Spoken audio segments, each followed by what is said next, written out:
Listen in, listen up. Whoop, whoop. Heather McDonald. Juicy Scoop. Hello and welcome to Juicy Scoop. I am back from Chicago, from Miami, from my Juicy Scoop cruise.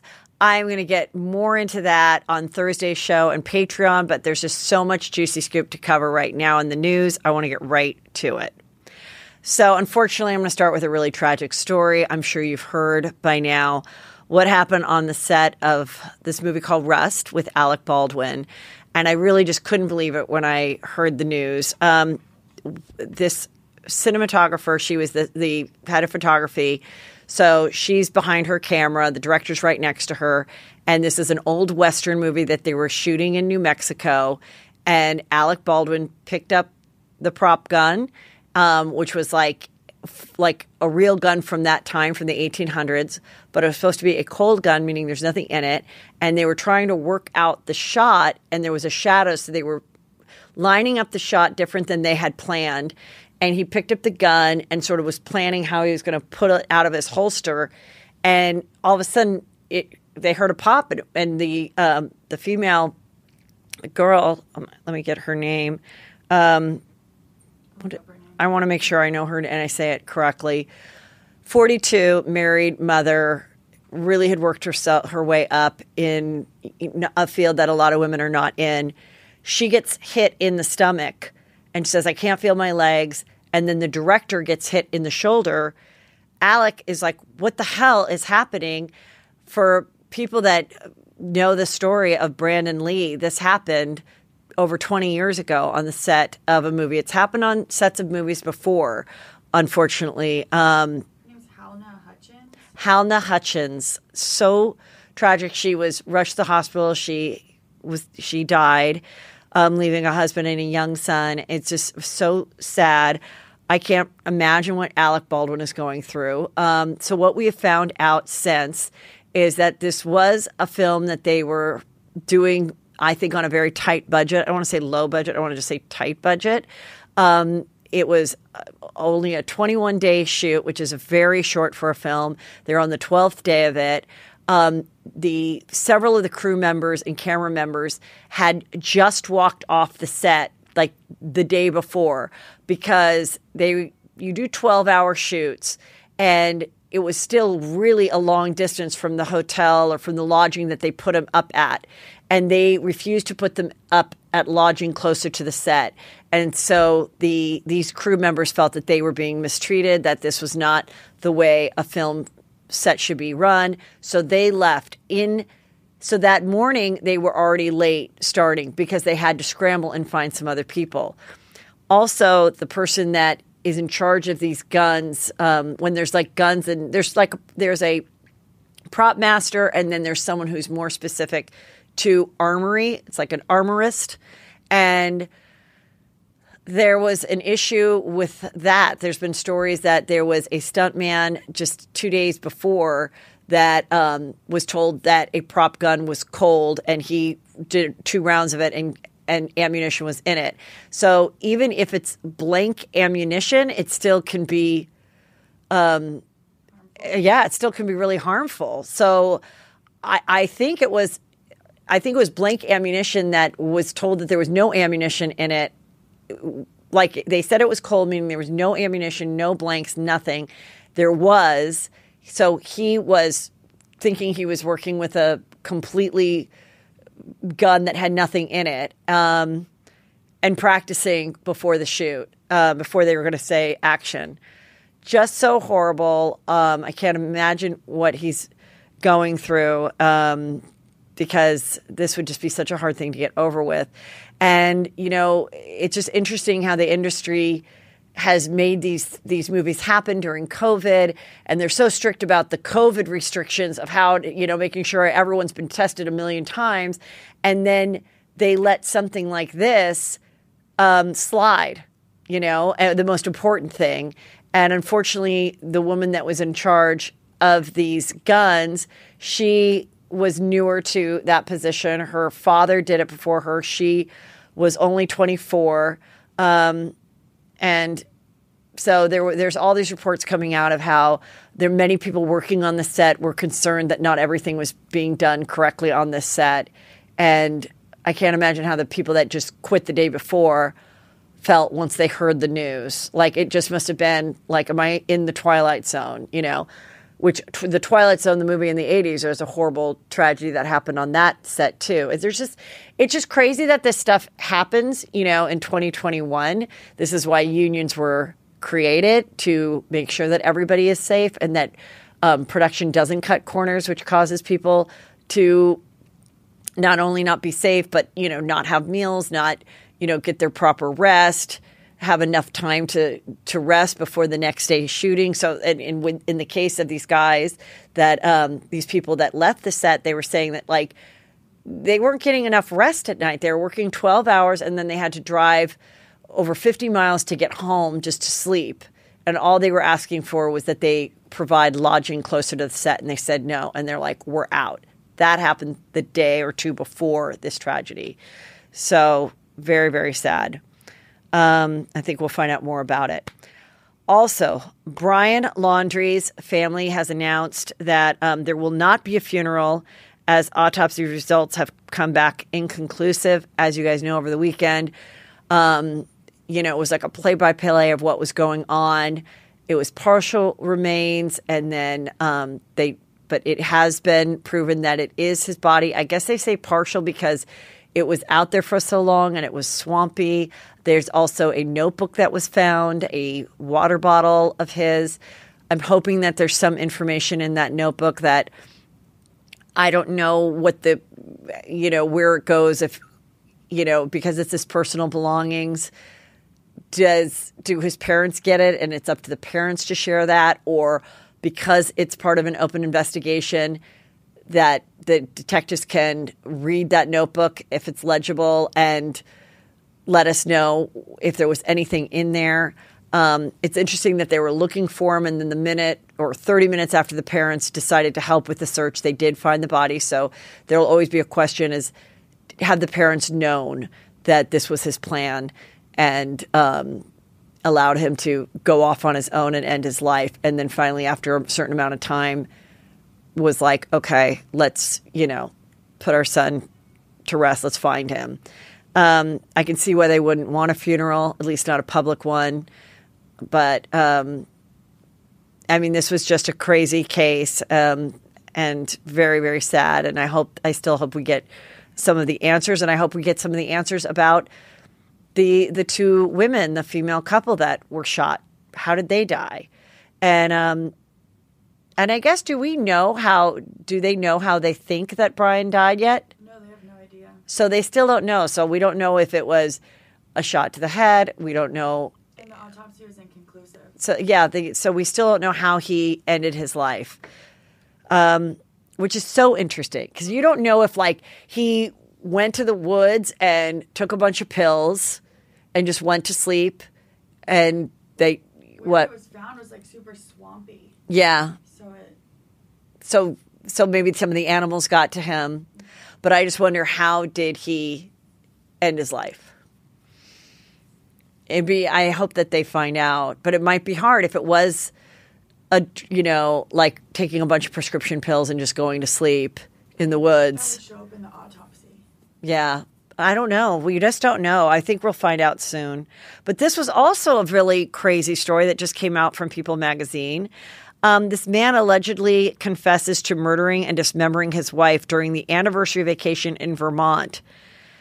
So this was in Vermont. They arrested this 41-year-old New Hampshire man, and he's alleging that he did murder his wife during a weekend getaway arranged around the couple's first wedding anniversary. She's only 22, but he then pled not guilty to a single count of first-degree murder. So in the statement, the Vermont police said that he admitted to shooting his wife of 1 year, and her name's Emily Ferlanzo, on Saturday after the couple had an argument in their converted bus.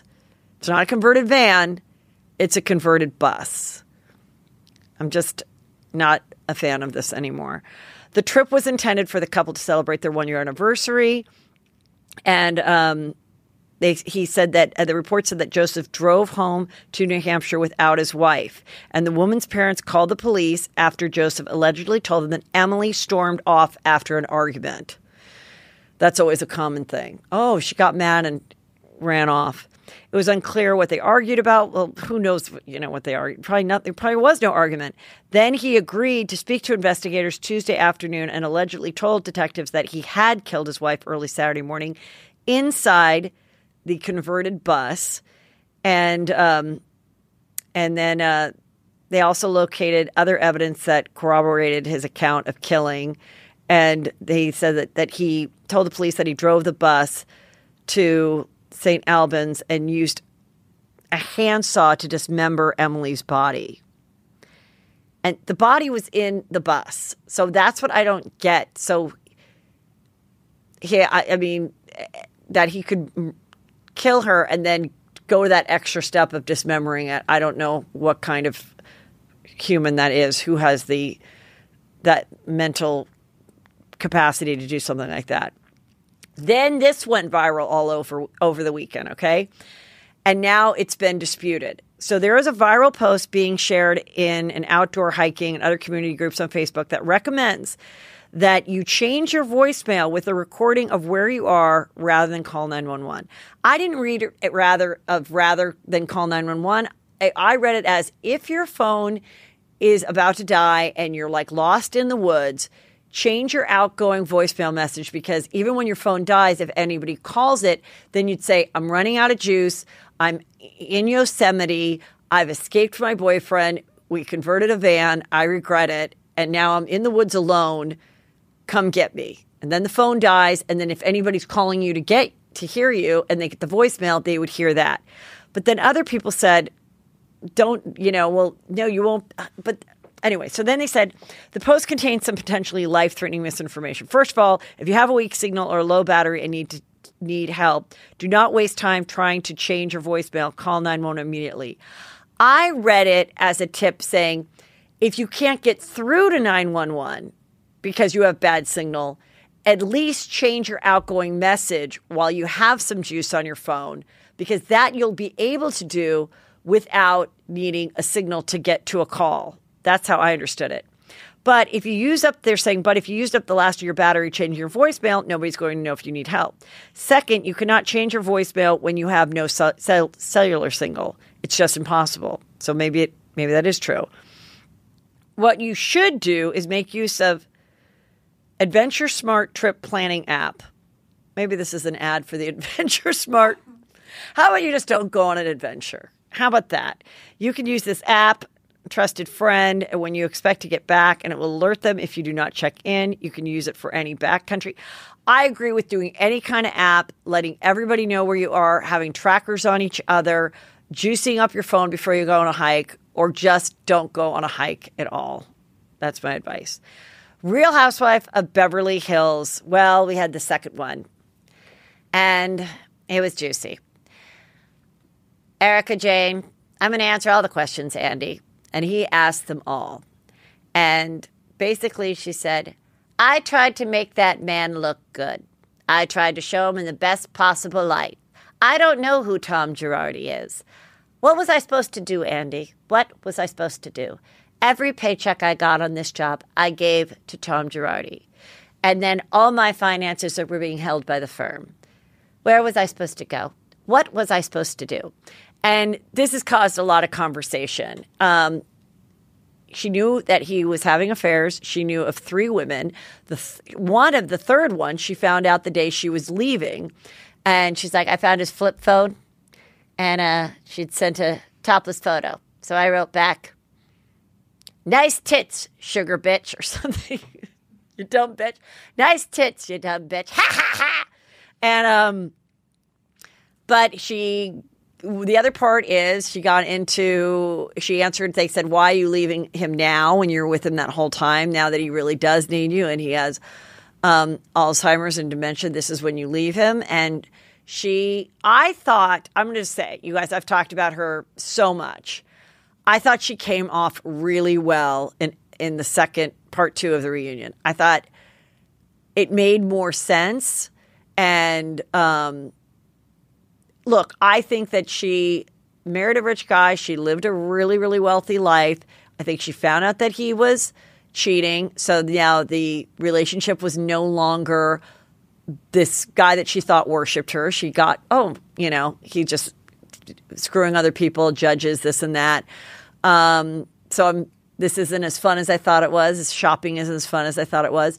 The opportunity came to create this persona, and he gave her carte blanche to spend whatever she wanted. And she didn't ask where, it's that saying, don't ask me where the steak comes. Wait, it was like, I just want to eat the steak. Don't ask me how you killed the cow. I think she just she didn't want to ask. She didn't want to figure it out. I don't think they had a lot of conversations. She did her thing. It's like, what would you rather do? Hang out with like the gays and the dancers and the makeup and go do your fun thing, or be with Tom Girardi? So I think they had an arrangement. And then as she got on the show, that even gave more distraction to her life. And there was times that she was hurt that he was like not really into her anymore, but she played along for the cameras, played along for the fame. And the other thing they talked about was the scene where they all thought he seemed so sharp when he was telling the stories of how John Wayne put him in a movie or something. And that was interesting that people said, but he's just repeating an old story that he's told at cocktail parties for the last 50 years. That makes sense. That is something that people suffering with dementia and Alzheimer's do. And then she's like, he wouldn't know any of your names right here. No, he wouldn't. So he did ask her, were you ever faithful? And she said,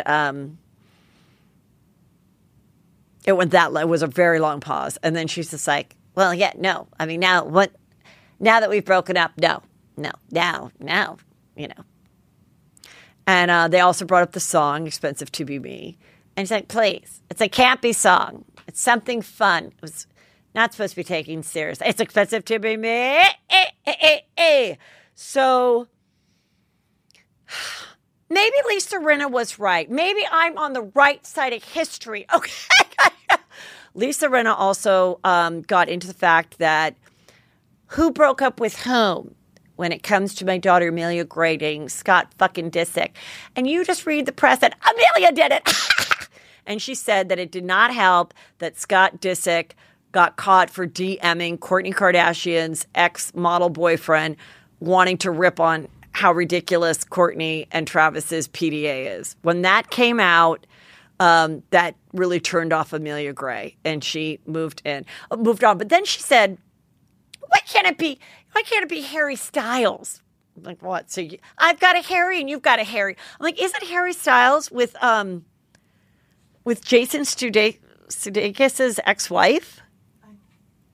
Like, he's not single. Harry Styles is not single. Can somebody tell Lisa fucking Rinna that he's not single to date your daughter? Isn't he with Olivia Wilde? Yeah, Olivia Wilde. Yes. Oh, speaking of other Olivias, Olivia Munn supposedly broke up with John Mulaney, the comic. She's carrying his baby. Apparently, they're broken up too. I'll get more into this too, but like when after we watch the next episode.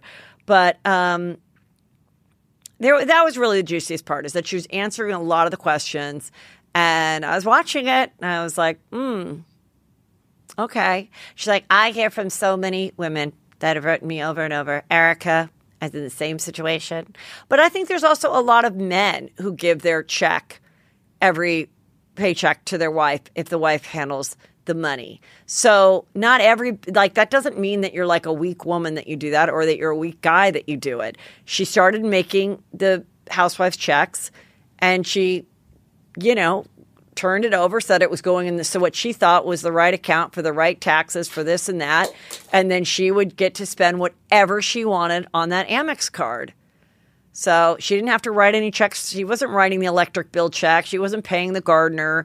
She was just, nobody ever said no to her. She paid everybody top, and she just lived her life. And once she knew, and she made it pretty clear that I can't say when I felt something was off, when I knew that I had to, okay, that's All right, Annie, I'm answering the question.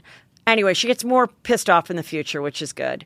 And that's about it. Teresa got engaged. Teresa got engaged to Louis. And it was a big, big deal that he did in Greece. And Dina Manzo, her best friend, was there. And they're having a wonderful time. And some people are worried about her. I'm not. Now I'm not. I kind of think they might be perfect for each other. I think this is his dream. I think he loves to be in the limelight. I think he's never going to say no to the cameras ever. Neither is she. They have, a whole industry coming together, just being a couple. They'll get to be on the show longer. I don't know why he would do anything to piss her off. I think he's hit the jackpot. And in her Instagram, it looks like he is really loving like these modeling poses and stuff. So I think he wants to be a model as well. But people are worried about him. I think he's there's been some shady things about his past fiancés where he's, hasn't treated them well, and those stories have come out. And he did that weird thing where he went to this like Christian male empowerment weekend, and this video got out that was just like amazing, where he's like in the sun and giving a testimonial to one of his fiancés that he'd screwed over somehow and treated badly. I'm going to do better and this and that. And that did freak out people, but I kind of feel that's might be perfect for her. So look, it bought her another year on the show. We get to see the wedding. The girls will all look pretty in it. There'll be some wedding drama.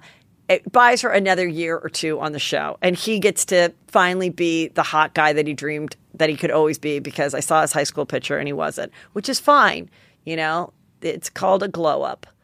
All right, you guys, now I'm going to talk to you about my upcoming shows. There are very few tickets left. Okay. I've got New York. There's only like half of one show left. It's mostly sold out, but there's still some tickets left for Friday, November 5th. That is with Chris Frangiola. Then I've got Boston. I think only one of the late shows Friday is still available. Then I've got Atlanta with Julie Goldman, and that is November, I think, 19th. And then November 20th, Saturday, is Nashville, 2 shows with Chris Frangiola, and I think they're almost sold out. So go to heathermcdonald.net right now. Also, that's where you join Patreon, which you're going to have a real good Patreon this week. Believe me, after I've been gone for so long. And now I'm very excited to share with you a great interview I just did with Mary from Selling Sunset, the hot reality show about sexy realtors and sexy real estate porn. Here we go. Hello and welcome to Juicy Scoop. I'm here with one of the hottest stars of the hottest reality show. It's Selling Sunset, real estate porn. It is Mary Fitzgerald. Yeah. And so that is your maiden name. That is not your married name. It's not my husband's name. Your husband's name. Okay. No, it was my previous married name. I just never changed it. Oh, so okay. I'm going to, but everybody knows me as this, and yes. It's just hard to It's change. It's on all your bus benches. I know. No. Yeah, right. I know. I have a lot of them. You've probably seen them driving around. Yeah. But so I love the show Selling Sunset. I'm going to just show the cast here so I can remember of everybody. Yeah. This is with the 2 very fit, identical twins, one of whom you dated for a long time. Yes. Which one is that? Jason. Jason, and the other one is? Brett. Jason and Brett. And so Jason is now dating Chrishell. Yes. Who is also on the show, who we saw the demise of her marriage with the star of This Is Us on the show. Yes. Which was very shocking. Yeah. For when it broke in the news, for when we watched it on the show happen. And so they were just working together, and then they fell in love. Yeah. Pretty much. When I saw you, so I met you at that party, the candle party, the steak party.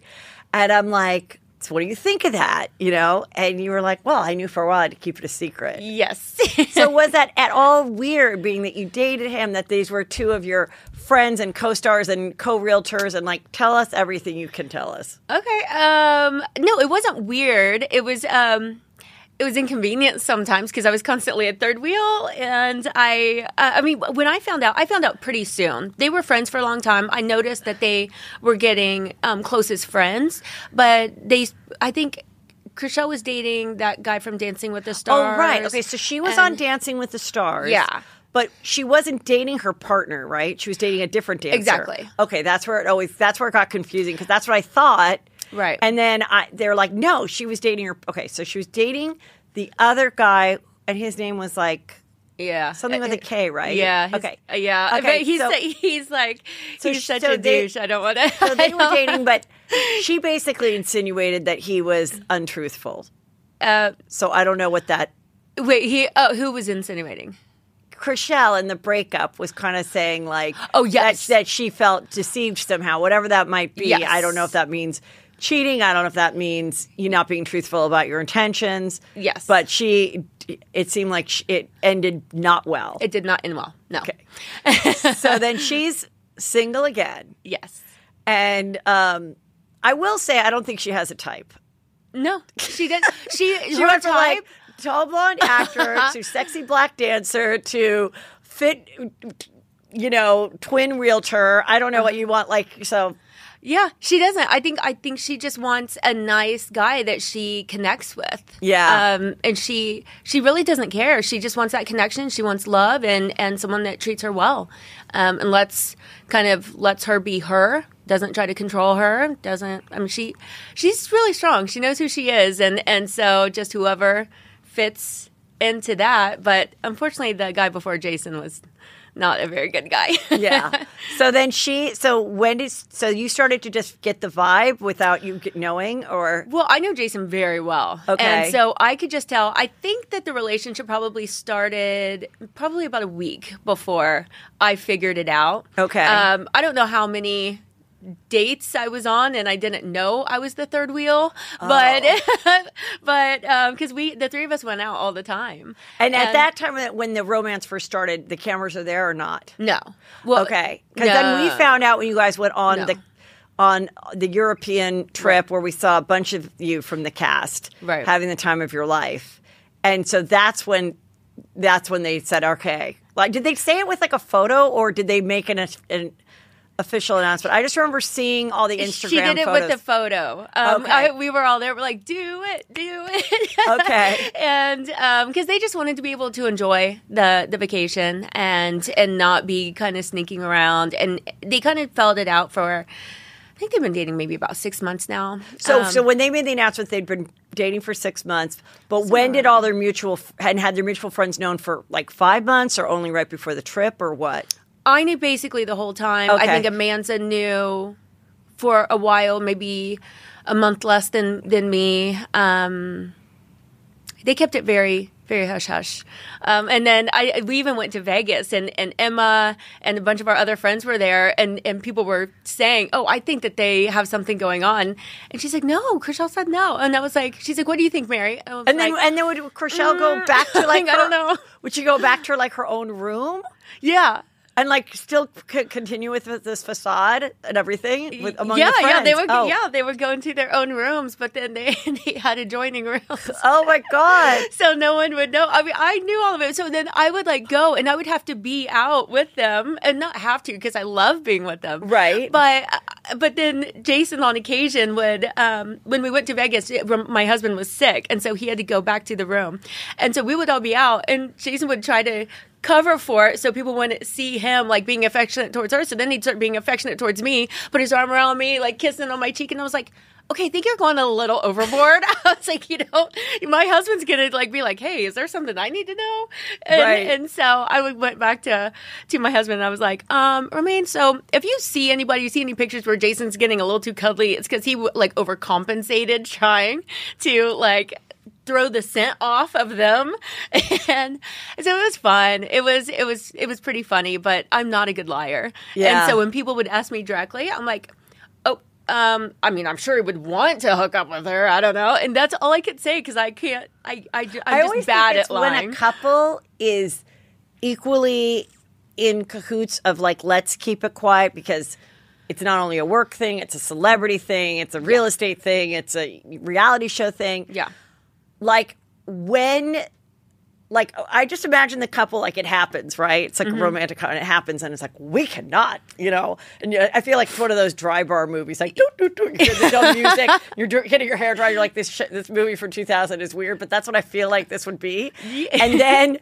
And then when you guys, then when everyone's just like, okay, we're coming out with it now. Like, I'm always like, does someone push for it more than the other? Like, it's interesting that it seems like it was somewhat mutual, or it was. I think Jason was probably ready before Chrishell was to come out with it, but she's very cautious. She thinks things through, and they wanted to see where it was going before they let the world start digging in and everyone commenting and throwing out their opinions, and they just wanted to feel it out, make sure it was real, and that they wanted to continue before.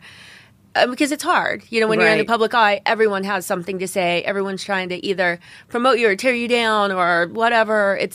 So they waited until then. Then finally they were like, okay, we're ready now. And you and your husband, Romain, you've been together how long? We've been together for over 4 years. About 4... in July, it was 4 years. But then we've been married we just celebrated our wedding anniversary. 2-year wedding anniversary. Oh, okay. Because were you married before the actual wedding that we saw in America? Yeah. So what we ended, I know it came out like that. Yeah, that's why I'm like, signed a paper. Yeah. So, and that's 3 years in March. Oh, okay. And so, but the reason we just signed a paper, but we wanted to have a real wedding. Right. We didn't tell anybody. Jason, I think, kind of knew, but it was, but. That was it. Yeah. Well, Nicole knew. One of our friends, Nicole, she knew because she was the one that was our witness. Yes. And so that's also why we had her as officiating our wedding, because we thought it would be nice to just keep everything in the family kind of. And we just wanted a real wedding, and we signed the paper and then just didn't tell anybody. So. Yeah. And then the real wedding that we saw, that was at your listing. Yeah. Okay, and then you did sell that house and the whole thing. Yeah. That was that was cute and cool. Yeah. Now, you had a child very young. Yes. So how old is your son now? 24. Okay, and is he going to be featured ever on the show? Because I heard now he is going to be featured. Yes. Okay, so how did that come about that now he is like cool with it, or? I asked him. I mean, he's very quiet. He's like polar opposite of me.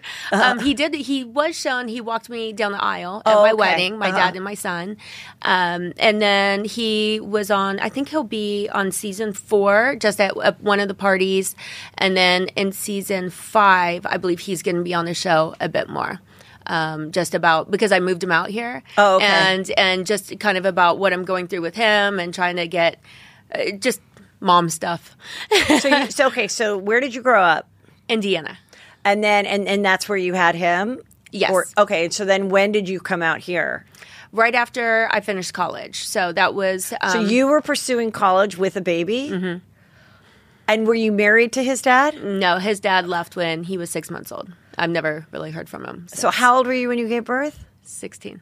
That's amazing. That is really, that you were in that situation and made that choice. I mean, that obviously has, what a trajectory, like what a life that you've had. And it's probably, I'm sure you hear from a lot of people where it must be very inspiring that, that being a teen mom should not deter finding love, career, second, third, fourth chapters, just because the motherhood part came earlier than most. Yeah. I always think sometimes that can be the thing that really drives you too. You have who no knows how choice. many years you would have fucked around. I know. Exactly. I probably would have too. Yeah.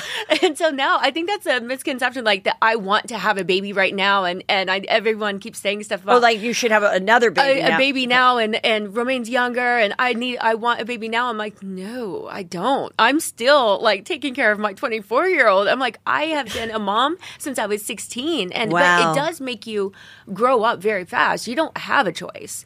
How was your parents' support and everything in that? They were supportive. I mean, at first, obviously, when I told them I was pregnant, they wanted to kill me. Yeah. But they were supportive after a while. They made me own up to my decision and my responsibilities. So they weren't just like taking over for me. So did you live at their home until you until I graduated college. Oh, okay. So you lived at the house till your son was like 6? 5, I believe it was. Oh, 5, so that's good. So that was helpful. It was that's helpful. Amazing that you chose to go to college too. I just did not want to be the stereotype. Like, did you have a baby at 16, get on welfare, like live in a trailer? A lot of people did that back where I'm from, and I came from a very, very small town, and it wasn't like a bougie town whatsoever. And I just didn't want that for myself or my son. Did you have any kind of fun college experience or no? No, absolutely not. No, I did not go to one party the entire time until after I graduated, and my sister went to IU. And so once I had a job and had money and I could afford a babysitter, then I went down and I visited her, went to a party, and I'm like, is this what I've been missing? I was like, oh my God. No, I did not have the typical college career experience. I didn't live in a dorm. I lived off campus. Right. And so, okay, so you finish college and then you come out here. Yeah. With your son. Yes. And what's your son's name? Can we Austin. Say? Austin. Oh, that's a cute name. So you come out here, and what's your first? What do you pursue? And what made you come out to LA? Wanted to live someplace warm, and just like something that offered more. I just wanted more. Yeah.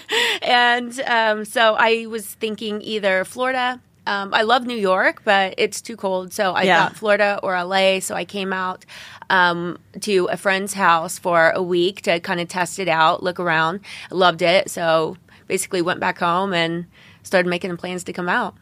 Okay, so then you come out here and you have to find a school for your son and a place to live and all of that. Yeah. And what's your first job then out here? Well, that's where everything kind of went off the path I thought it was going to. Okay. So I went to school for radiology, and they were giving sign-on bonuses to basically everybody all over the country because it was really, really in high demand. And so I moved out thinking, okay, I'm going to figure out what area I want to be in, what school, and choose a hospital that is close to that for convenience. So I move out, decide to start going around. There was something happened that was like 2001, maybe something like that. Something happened with one of the hospitals, and there were no jobs anywhere. One of the hospitals closed down or something temporarily, and so all those people had to go to other places. There were no jobs, and so I was like, oh my God! I just literally packed everything I had up and moved out here. Now, there's no way of getting a job. My son, everything. What am I going to do? And so a friend of a friend owned a mortgage brokerage, which is how this whole thing started getting me into real estate. Oh, okay. So he was like, well, you can work here, become a mortgage processor. And so I took it, and So you learned that business. I learned that first, and then I found I just kept moving around because I loved finding new places and going through doing the search, finding places, going and seeing them, and finding the one. And then I moved almost every year, and then finally I was like, what am I doing? Why don't I just get my license and then make money at this instead of spending so much money moving every single year? And so you get your license. What year did you get your license? 2008. And at that time, are you still single? I was still 2008, I was with my ex-husband that passed away. Oh, you had a husband. So that husband you met in California? Yes. And that's your married life. That's the name. No. Oh, okay. No. Okay. So, yeah, I've had 9 lives.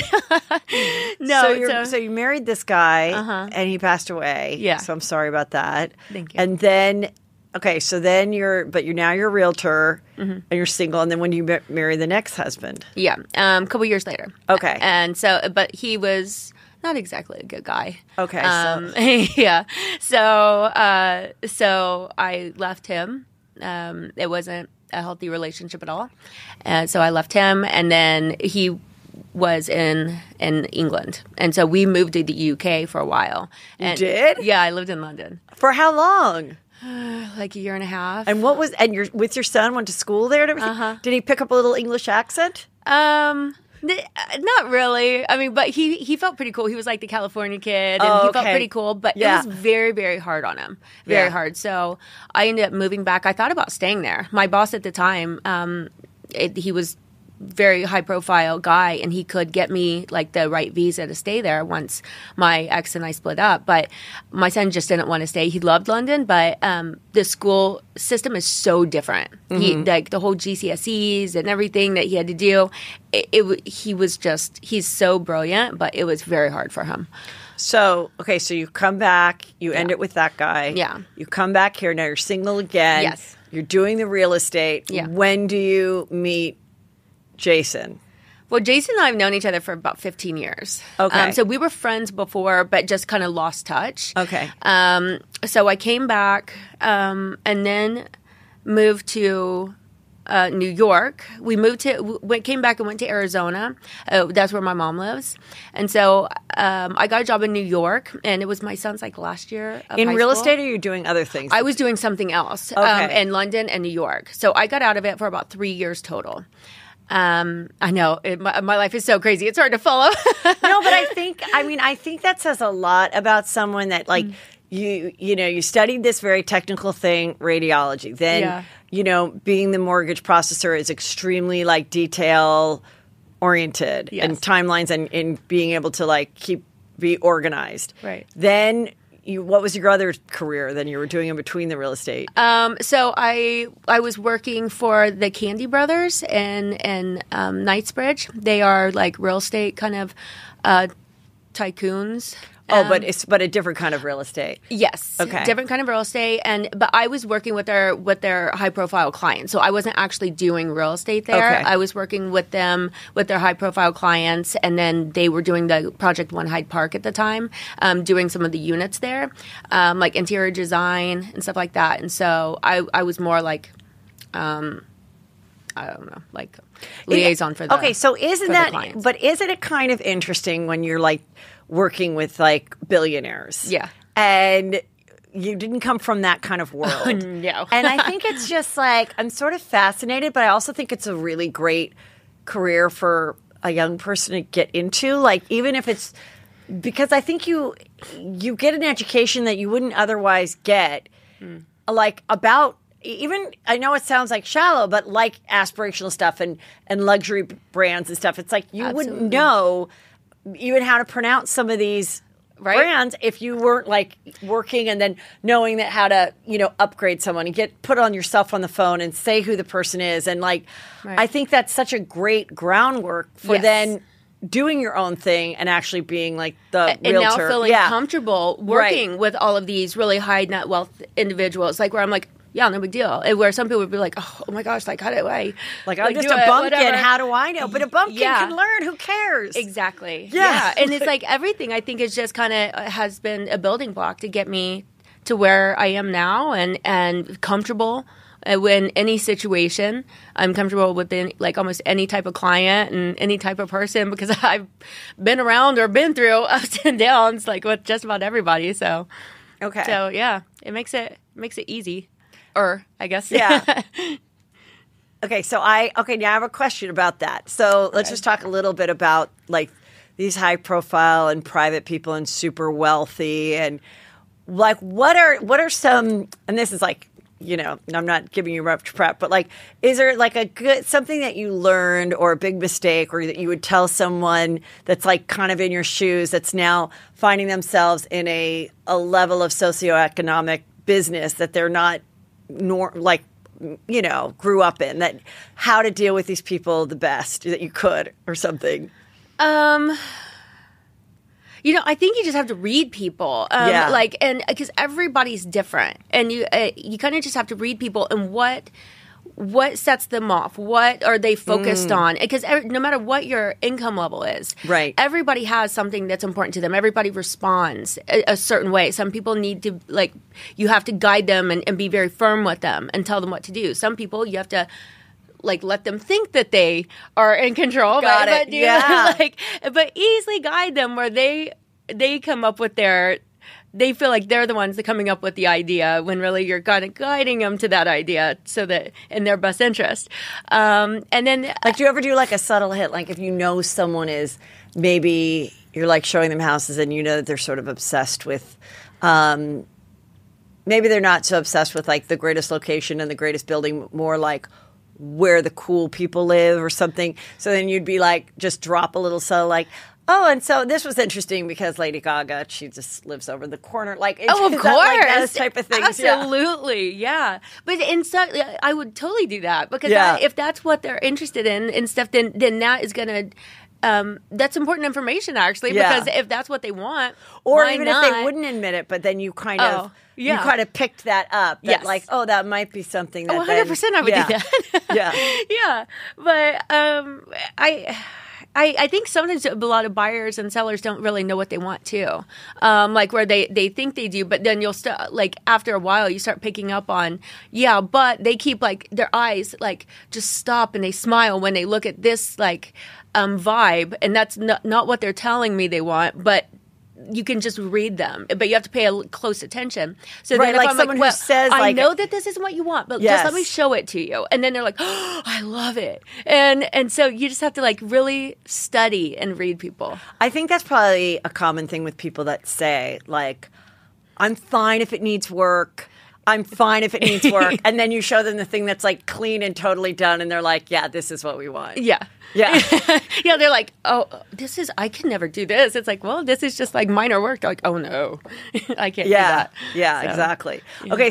So then when do you start dating Jason and how long did you guys date?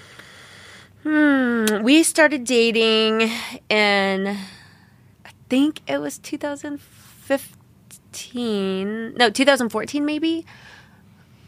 Yeah, 2014, I think. And then we dated for about a year. We lived together for 4 or 6 months and then broke up, took a couple months to kind of figure things out where it was like a back and forth thing. And then we're like, okay, it was just like a casual thing. And then, but after about a year, we were just friends. And so when did you start working at his company? During that time or after? After. And then when did because I know from interviewing a couple other people from the show and stuff that the pilot and the interest for this reality show was like years ago. Oh yeah. And then you like shot that. And so how did it all come about for the people that don't know? Like, yeah. So we were just all realtors, just normal realtors working at the Oppenheim Group. And Adam DeVillo saw an ad that Jason put. It's just our company photo, and he saw it in like the Variety magazine or something like that, and he flipped through. He was like, no way can these people be real. And he's always had a fascination with real estate. And so he called Jason up, and Jay was like, he had been asked by multiple people to do reality, and he's said no to multiple different people. And then Adam came in, and Adam did the Hills. Adam did the Hills. He did Laguna Beach. Adam DeVillo. He's like a reality genius. And so but I think it's why your reality show has such a specific cinematic photography look, which is similar to the Hills and Laguna Beach. And he really knows what he's doing. And our cinematographer, she's incredible too. They just have such a vision. But I think the reason why we decided to do this one was because they just had a different idea. It wasn't going to be like the Beverly Hills Housewives kind of thing. And although that's a great show too, that's not.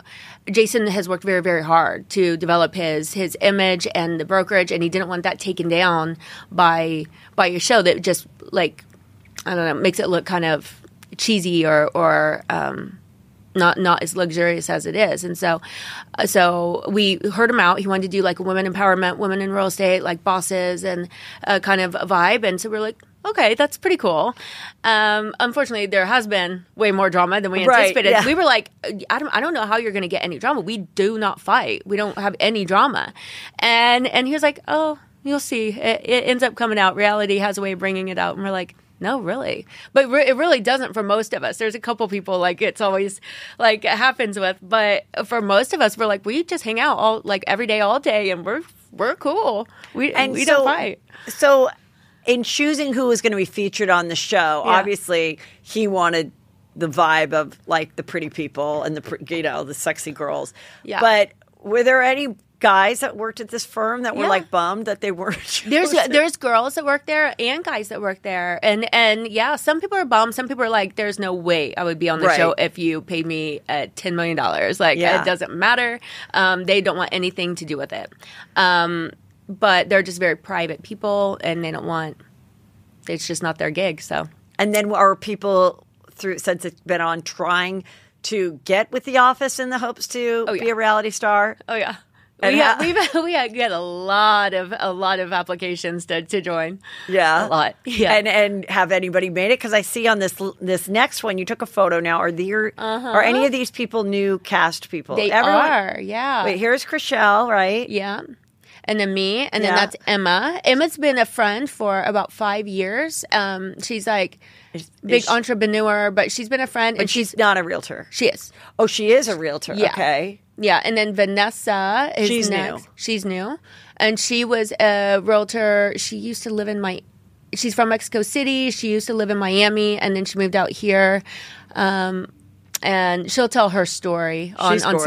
gorgeous. She's those eyes. Every time I see her, I'm like, I mean- I can't even listen to her. The first time, every time she starts talking, I see her, I'm like, I'm sorry, repeat yourself. I'm like, because I just get drawn into those eyes. And then And we've got Maya. Maya, who went to Miami, right? Or did she come back? She's still coming back and forth. Okay. Pregnant with her 3rd baby. Oh, really? Oh, wow. I know. She just pops them out left and right.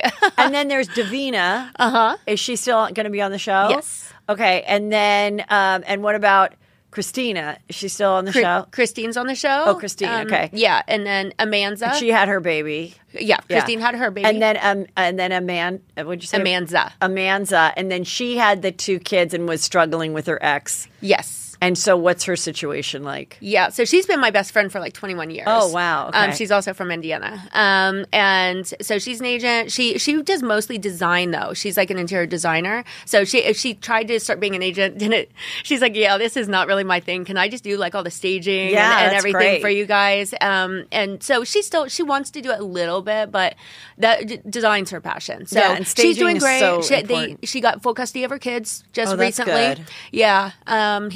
The guy just still has never resurfaced, but and I knew him. What do you mean? Like missing? Like a missing person? Well, missing? that's what pretty much, yeah. I mean, but we found out with a lot of investigators and all kinds of stuff, we found out that he's alive, he's healthy. I don't know if he's mentally healthy for Right. being able to do that, but he is still around. So found him. He just doesn't want anything to do with her, the kids, which is like just heartbreaking. It's don't get it. heartbreaking, but And he was a good dad, at a which is what was weird. Which it must be so weird. Yeah.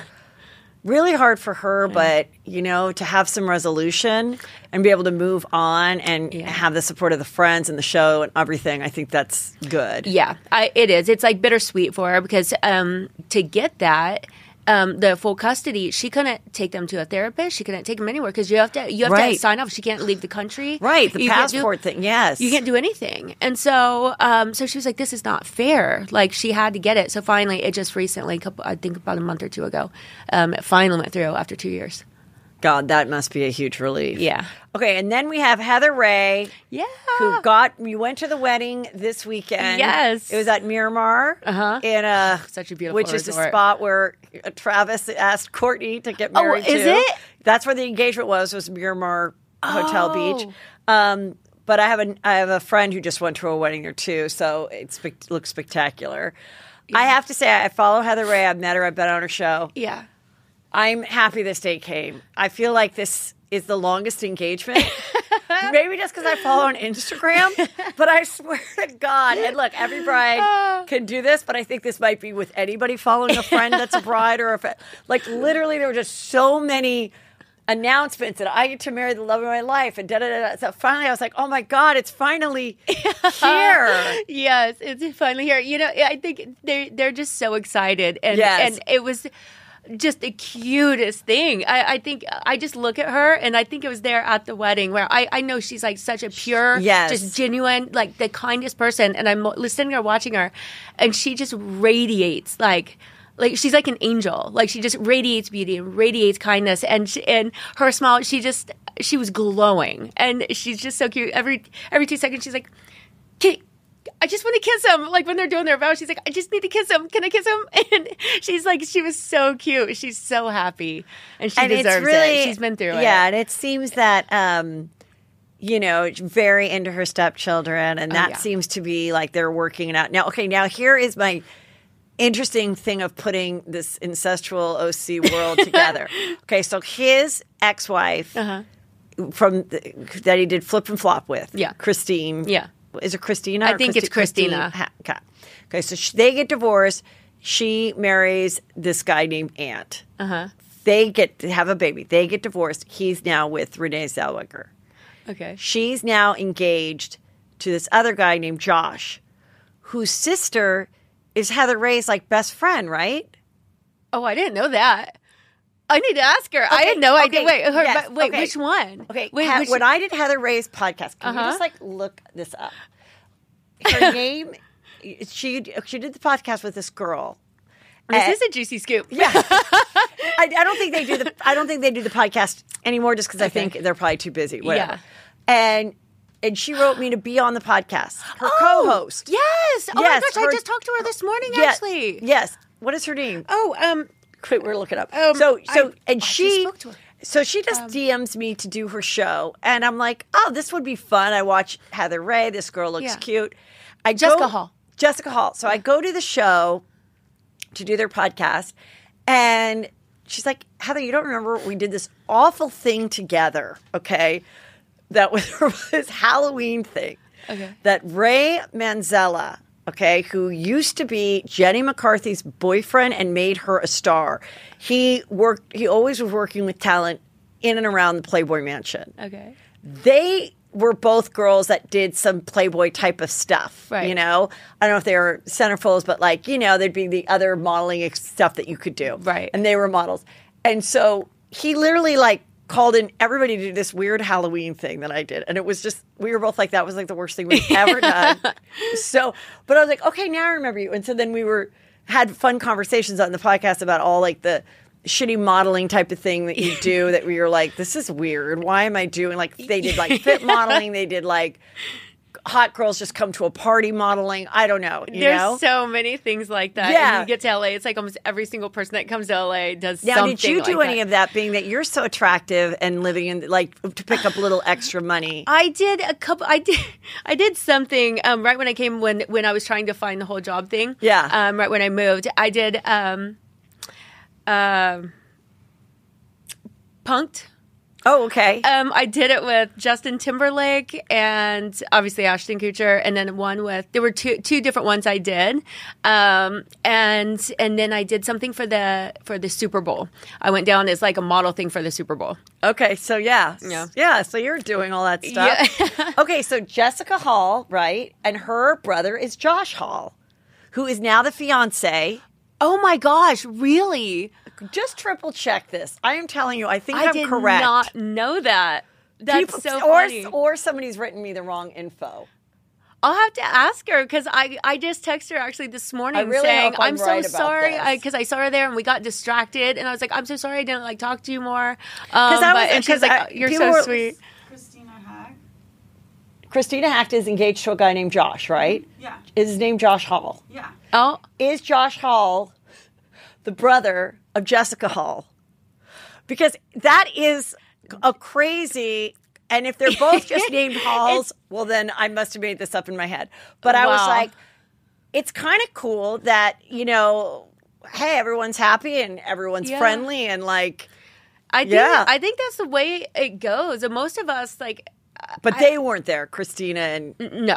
And I'm glad. I think sometimes people take that a little too, like, no, they don't have to be at the wedding. Yeah. Definitely come over Christmas morning, say hello, like have a friendly, but when it's like your day as the bride, as the second wife, like you shouldn't be so bending over backwards all the time. Like, not that she wanted to go. They were like really good friends, but they co-parent well, I think. Right, but I just think as advice, like, they're just it's just a day, and you don't need to have that on your day. So I'm glad that they didn't bend over that much. Now, did she have different costume changes? There's no way she just had one dress. No, she did. She just had the one dress. Really? Yeah. I feel like nobody does that anymore. Everybody always has one for the ceremony. I'm trying to remember. No, because at the end we were all eating the best pizza ever. And no, she still had it on, and that was at the very end. Okay. Yeah. Jessica's brother. Oh, they are. Oh my gosh. Yes. I'm gonna have to talk to her about that. That is crazy. Yeah. Wow. Because I saw that she was at the wedding. Yeah, Jessica, she was. So they're still good friends, which is great. Yes. And so it's just gonna be. She's going to be tied to this family forever. I guess so. Yeah. I mean, I'm no one to talk. I mean, everybody is so incestuous around me. So everybody what? Is so incestuous around me. So I'm like, I can't say a word. Maybe it's you. Maybe you're the one that's bringing this. Maybe. So she's still doing the Selling Sunset. Heather. Stuff. Yes. But then she's also doing the other stuff with him. Yes. Going back and forth between Newport and LA. That's a lot. It is. And then being, a bonus mom, like she does it. And she's got like all kinds of projects going on. She's got different brands and stuff she's working with. And so, she's very busy. Yeah. And how is the shooting schedule very strenuous for you guys? Yeah, it can be. Chrishell, Chrishell and I know we film a lot, and especially since season 5, I'm filming even more because of a new kind of thing. I don't want to give it away. Yeah. That has happened, and so I'm filming even more. Okay. But yeah, we have a pretty brutal schedule. It can be all day, like 4 or 5 days a week. Some days it's just like a scene, like which is 3 or 4 hours, something like that. So it's not bad, but getting ready every single day, and then sometimes if there's an event that's going on, do you then we do have your own hair and makeup and stuff? Most of the time, a lot of the girls get theirs done, but I'm not as, I don't know, bougie or whatever. Did you do your makeup yourself right now? Yeah. So you do it really well. I do my own makeup really well. I think sometimes, even if it's like included or whatever, it's like another thing to schedule, another thing. And then if someone is like, sometimes they take longer than if I was just doing it myself. Oh, it takes so much they're longer. Perfectionists and everything, and I get it. And it's like, yeah. If it's not an event for interviews, we have someone there that does it because like all the really heavy bright lights and stuff. And then if it's an event, I'll get it done. I'll just have my people come and do it for me. But for every day, I don't know how some of the girls do it. I'm like, I don't have that much time. I'm constantly on the phone with my clients and doing different stuff. I'm like, I can't just sit there for 2-3 hours and have them do my hair and makeup. I get ready from shower to walking out the door in an hour. I'm like, I do not have the time to sit for 3 hours to get hair and makeup done. I also think it must be very hard to have the coordination of like, okay, this listing I have, the owners have agreed to film this with us. Now, not only are you coordinating the actual showing where the person might want to buy it, but then they all have to do the releases and the COVID and the like. How are you? I don't understand how you guys are even doing this. It is very tedious. And then just our schedules as agents, our schedules are constantly changing every single day. Right. And so, you add on showings. Someone cancels, says, "Oh, I'm sorry, I can't make it today. Let's do tomorrow." Well, now your whole schedule tomorrow, along with filming too. So now you're pushing back production, and then, or if someone else's scenes Heather's filming something and production's like going a little behind, then it's like, okay, well now my day just got pushed behind because now by the time they get to me to film me and my clients, then that pushed everything else back. It's kind of crazy. But we make it work. Now it's being on season 5. We're getting the hang of it, and production's very good. They have specific people that do the location things. They have specific people that do all the COVID stuff. So we don't personally have to deal with any of that. That's a lot, though. Yeah, that's good. And so one thing that was always like a steady storyline is that the other girls, other realtors would be jealous that Jason would throw you these just gimme listings. Just That a never gimme. happened. Wait, did it? Well, what do No. you mean? That never happened. They just say that. And first of all, why would Jason give away his money? It's his clients. Like, well, why would he's he just just like, give his well, clients away? I guess they made it appear like I it's know. still under his brokerage, but he just doesn't want to be in charge of this particular listing. So he's like, let me give it to Mary. Oh, well, I mean, he's done it to everybody in the beginning. But once we're established agents, like, he's like, oh, if it's far away, he's like, hey, do you want to work with me on this? But he doesn't just give away his listings. And Because everyone thinks now that it's going to be Chrishell that's going to get all the gimme listings. Well, I'm happy to let her take all the hate for it. Okay. I love Chrishell, but I'm like, please take this off so I don't have to hear this anymore. But that doesn't happen. He will occasionally bring one of us on. He's done it for all of us, but he'll bring us on occasionally. But that's it. Like, he doesn't just hand it to me. He doesn't do anything like that. No.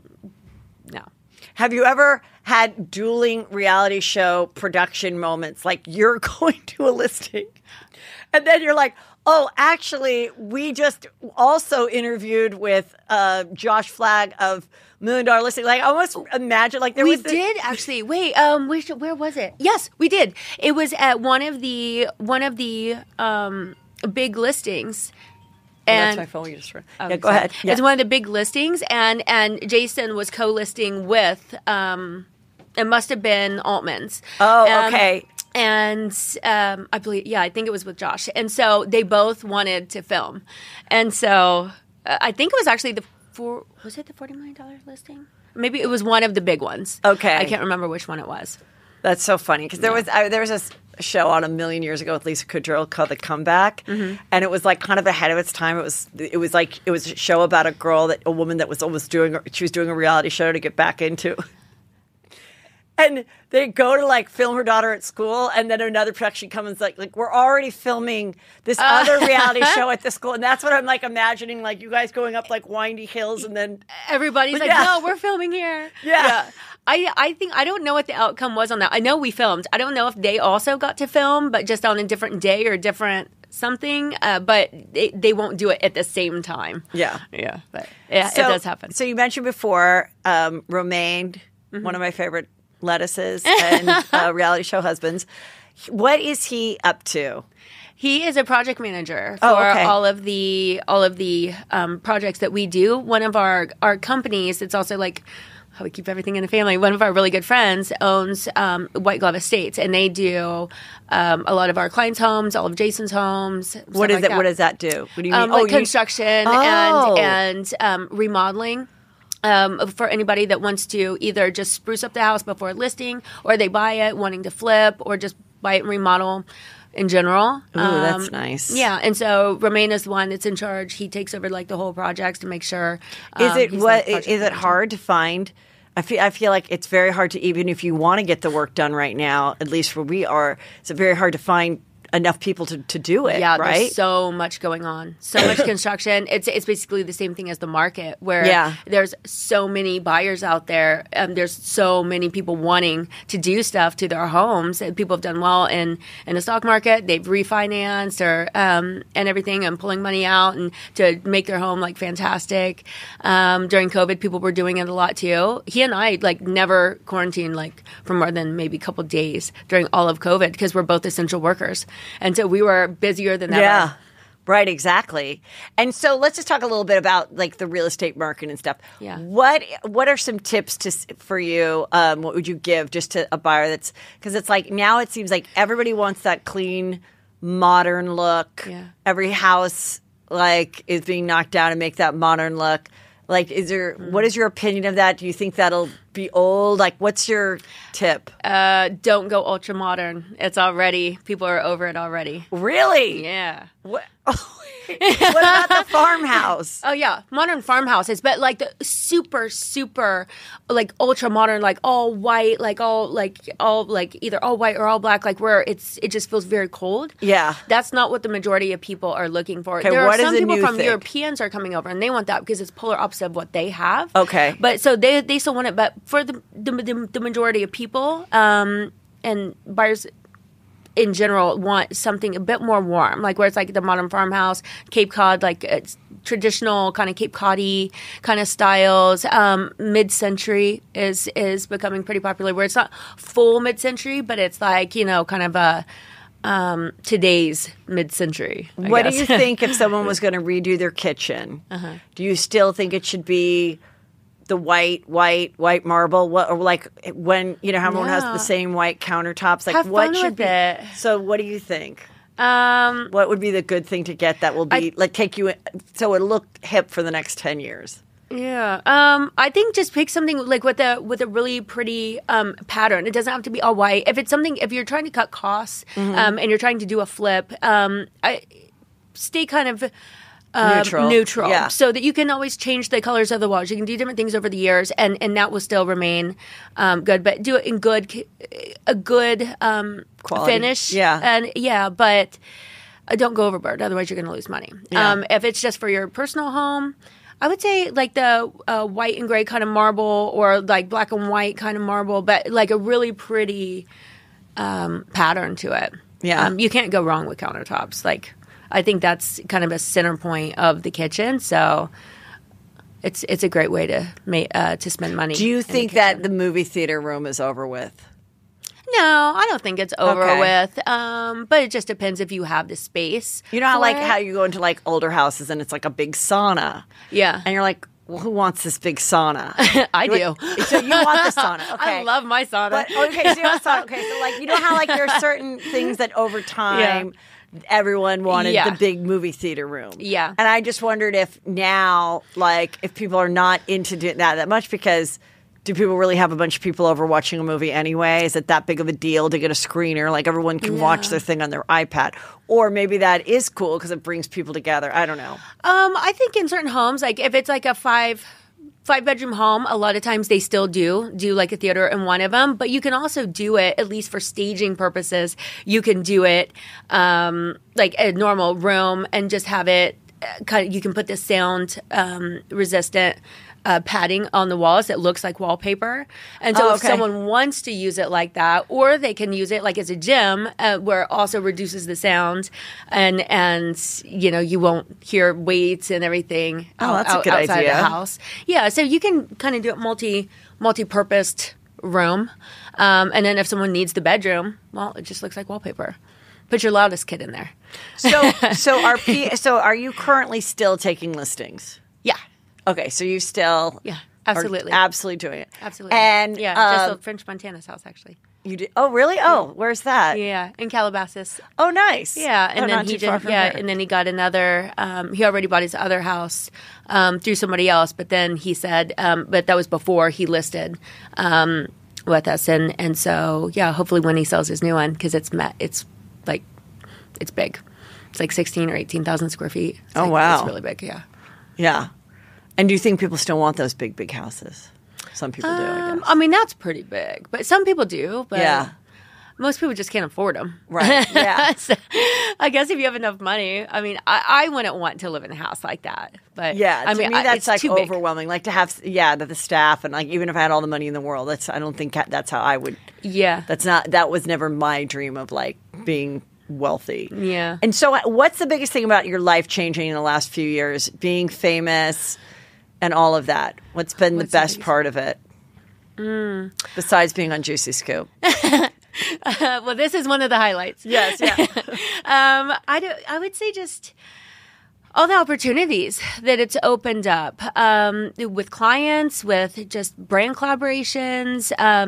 It's just really cool. I think maybe one of the coolest things just from like that's not life-changing, but it warms my heart is so many people reaching out and saying how how inspired they are, like, and like single moms and everything, where they're like, I just didn't think I could do it, but you're showing me that I can, and so I'm just inspiring them to like keep going and be better, and you can make it. Women can be bosses and succeed, get whatever you want. Just go for it. I love that. Yeah. Do you have anything that was there any time that you're like, I wish I didn't open up my life to the world like this, or any regrets, or your least favorite part of it, maybe? Well, I'm not too happy about the way I came across on season 2 when I was so stressed about the wedding, like trying to plan it. Yeah. I was like, girl, you could have made a little more effort, because I was like so stressed. Like some days I would come to places and my hair was pulled back. I had no makeup on. I'm like, guys, I'm here. Okay, that's all you're gonna get. I'm dealing with like a couple different escrows, trying to plan this wedding that's fallen through 2 times already. So I was like stressed to the max, and I saw myself just get very like I was on edge a lot. I was just so stressed. Oh, and is that when you were fighting with Christine? Yeah. Are you good now? Sounds like no. Okay. Well. You guys will watch on the thing. We'll see. Yeah. Okay. Yeah. Yeah. And you mentioned earlier that people are like, oh, you're going to have another baby. Do you think that is in your future? I don't know. Yeah. I don't know. I know Romain wants to eventually, but he's like I am, where he changes his mind about stuff all the time. But he is a family man, like where his family means the world to him, and so I do see him, even if he doesn't want one right now. I do see him wanting one in the future, and so I am planning to freeze my both eggs and embryos just to play it safe. I got tested before, and I was like super high. I was very, very fertile, and so I just kind of... You definitely should. Yeah, I just kind of got too confident in that. And, okay. And then COVID hit, and so I was just like, yeah, I'm good. And now I'm 41, and so I'm like, yeah, okay, I know like the number and the quality of your eggs decrease like half, like every single year, I think it is, after 40 or 39 or 40. So I don't know. I need to go get tested again and go just start the process. When we get back from Europe, I'm going to start the process, I think, but when we're not filming. No one wants me to be taking those injections during filming, and I don't want me to either. I'm going to be like, whoa, God, what did I do? Well, I think it is such a great breakthrough in medical advance, because it's like, you know, you're healthy. You can carry the baby at 45 or whatever and still feel young and raise your child and everything. But if you don't take those precautions, then you might, So you have the means now. You should do it. I think so. Yeah. I mean, I don't know if I ever will, but I just want the option there. I don't like kind of screwing myself over by just not thinking it through and thinking of the future. But it's so great that you are having this great moment of your life. Yeah. The gorgeous husband. Yeah. And just... Yeah, he's all right. Oh, my God. Let's go back. Yeah. He's a cutie. Was he ever a model? Yeah, he was. Because he's so tall. He was a model. He modeled some. He still does a little bit, but... But yeah, we're so busy. But he's such a sweetheart. He's so thoughtful and patient. He deals with me. Yeah. Well, tell everybody where they can follow you when the show airs, all of that stuff. Yeah. So Instagram, it's the Mary Fitzgerald. I believe Facebook is the same thing, the Mary Fitzgerald. Twitter, I'm going to go with the same thing. I don't really know. You'll have to ask my assistant. I don't know. Yeah. I don't know. I'm so bad at that stuff. But yeah, mostly Instagram. And then you can always find me on there. And then what's the easiest way to find you if they actually want to buy a house?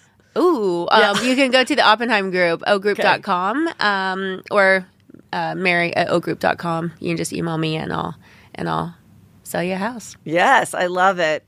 Thank you so much. Thank you.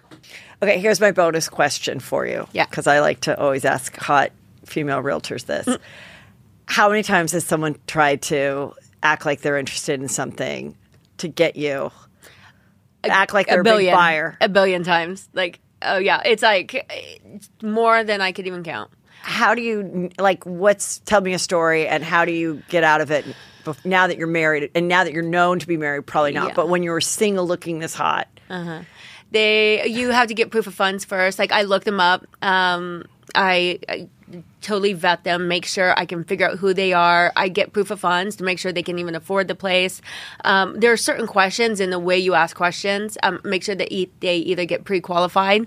So someone that just wants to date, most of them are not going to go through this unless they're kind of like stalker Okay, but what about one that does really need to buy a house and knows that you're a quality broker, but would also like to date you? Yeah. So they're like, well, maybe after I buy the house, then could I take you out? And do you ever play along and then kill it once the escrow closes? So normally I always I don't play along at all. I'm like, I don't waste my time like that. But I will make sure, even if they're being flirty, I make sure I casually remind them. I'm like, oh yes, I've been to that. They're like, oh hey, have you ever been to this restaurant? You like, maybe I should take you. I'm like, oh, you know what? My husband and I, or my boyfriend and I, we're just talking about going there. Yeah, I've heard it's really good. And so I'll just like throw something out where I don't have to be rude and say no or like put them down, but I'll just casually throw out that I have a boyfriend or I have. And then did you ever a notice once you significant did other. that then they did stop the pursuit of the house? I think it's happened a couple times, but sometimes they'll continue. And has it ever happened that you were kind of turned on too and pretty excited about your client? I've been with. Well, Come on. I'm trying to think. I don't know. I'm about a potential client.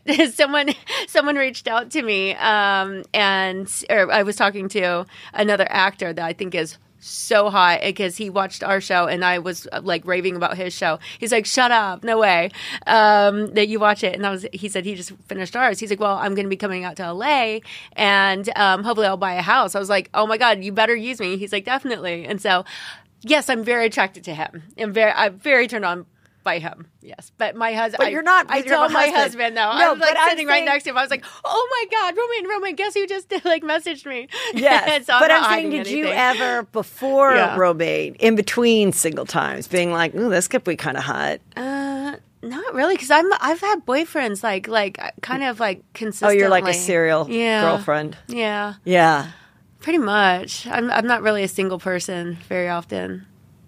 I mean, I just think that's like a whole other thing to have to juggle. Relationships? Of being like...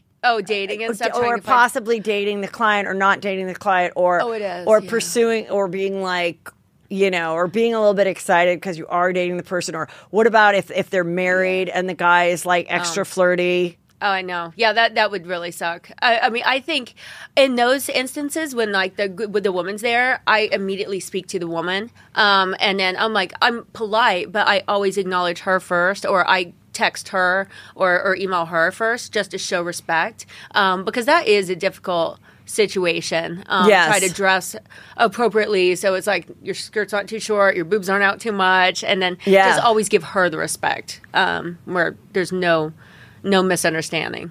Right. Okay, that was good. That was a good little bonus question. Thank you. Of course.